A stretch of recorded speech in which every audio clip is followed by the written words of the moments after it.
Halo Krustubers, kalian lagi bareng Mimin Arjuna nih. Di balik kita yang hidup berkecukupan, rupanya ada sejumlah orang yang harus hidup serba kekurangan dan sangat memprihatinkan. Berikut ini ada beberapa cerita lain di balik kemewahan. Sebelum lanjut videonya, bagi kalian yang belum subscribe, klik dulu tombol subscribe di bawah video ini. Mari kita bagi pengetahuan dan hal seru lainnya yang ada di dunia ini.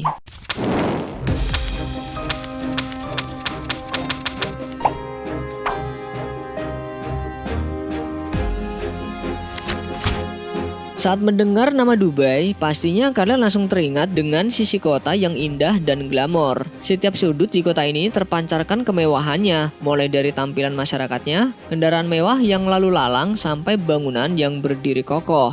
Tapi mungkin nggak banyak orang yang tahu ya, di balik kemewahan kota Dubai rupanya ada kondisi memprihatinkan yang harus dialami oleh para pekerja imigran di kamp bernama Sonapur. Ironisnya, berbeda dari mayoritas penduduk Dubai, di sini para pekerja harus hidup serba kekurangan. Dikutip dari Daily Mail, seorang fotografer asal Iran pun berhasil mengabadikan cara hidup para imigran di kota mewah. Di kamp Sonapur ini, sejumlah pekerja imigran harus hidup berdampingan meski kamp tersebut sangat kotor dan kumuh. Untuk membersihkan tubuhnya, mereka harus mengandalkan sanitasi yang sangat sederhana. Belum lagi, kerja paksa yang harus dirasakan sejumlah pekerja imigran. Mereka mengaku saat tiba di Dubai, paspor mereka disita oleh pihak bandara dan hingga akhirnya harus dipaksa untuk bekerja sangat lama di teriknya matahari. Belum lagi upah yang didapatkan relatif sangat kecil. Bahkan ada beberapa kasus menyebutkan jika sejumlah pekerja tidak mendapatkan gajinya.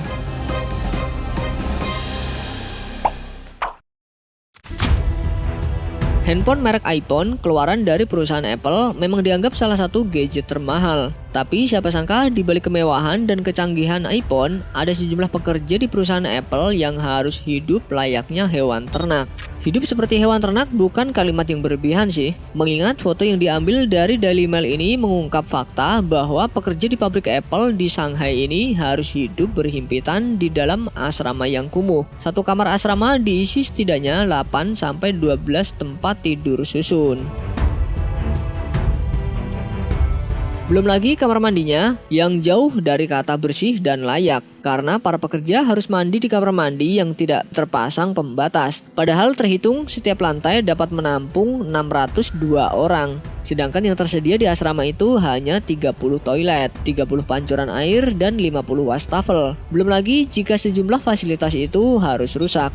Meski harus hidup di asrama yang sangat kumuh dan jauh dari kata sesuai standar, namun pekerja yang mayoritas merupakan imigran atau berasal dari wilayah Cina yang miskin mau tak mau harus menjalani itu semua demi mendapatkan pekerjaan.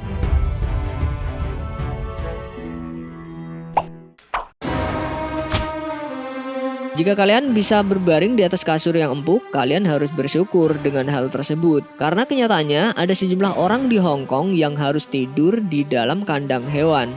Hal ini terpaksa mereka lakukan, mengingat harga sewa apartemen di Hong Kong sangatlah mahal. Hal tersebut tentunya memberatkan para pekerja ini yang memiliki gaji yang terbilang sangat minim. Demi menyewa tempat tidur yang terbuat dari besi dan kawat ini, para pekerja harus membayar uang sewa sekitar 1.300 dolar Hong Kong atau setara dengan 2,4 juta rupiah per bulannya. Termasuk harga yang terbilang mahal, tapi mendapatkan fasilitas yang sangat tidak manusiawi.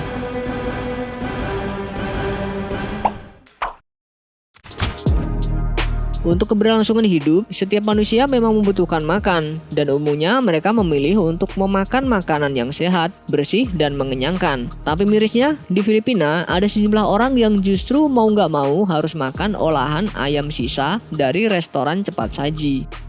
Olahan makanan sisa itu disebut masyarakat Filipina adalah pakpak. Biasanya orang yang mengolah pakpak tersebut membeli ayam sisa dari pengepul yang sering mengambil sisa ayam dari tong sampah hingga meja makan restoran yang ditinggal begitu saja. Namanya juga makanan sisa, otomatis bentuknya sudah tidak sempurna lagi. Bahkan seringkali hanya tersisa tulangnya saja. Selain itu, ayam sisa ini juga harus tercampur dengan sampah lainnya yang kotor.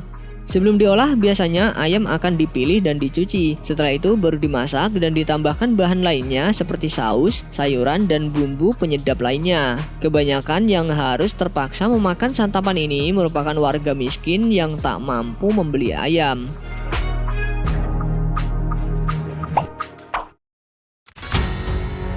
Nigeria dianggap termasuk negara yang memiliki sumber daya alam yang melimpah. Sebut saja lahan agrikulturnya yang luas, penghasil minyak yang tak pernah habis, dan di dalam tanah negara ini mengandung beragam mineral. Tapi sayangnya di balik itu semua, kenyataannya mayoritas penduduknya harus hidup miskin.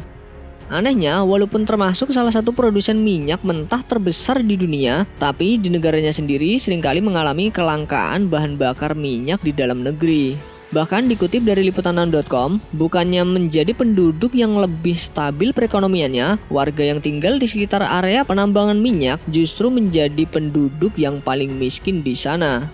Parahnya lagi, karena sistem pengolahannya yang lemah, dalam sehari lebih dari 100.000 barel minyak dicuri dari tempat produksinya. Yang nggak lain pencuri itu merupakan warga dari Nigeria sendiri. Untuk mencuri minyak, para pencuri mengambilnya dari pipa dan infrastruktur lainnya untuk memompa minyak ke perahu yang telah menunggu di sisi lain. Sementara minyak lain yang diangkut di kapal besar dikirimkan ke tujuan ekspornya masing-masing.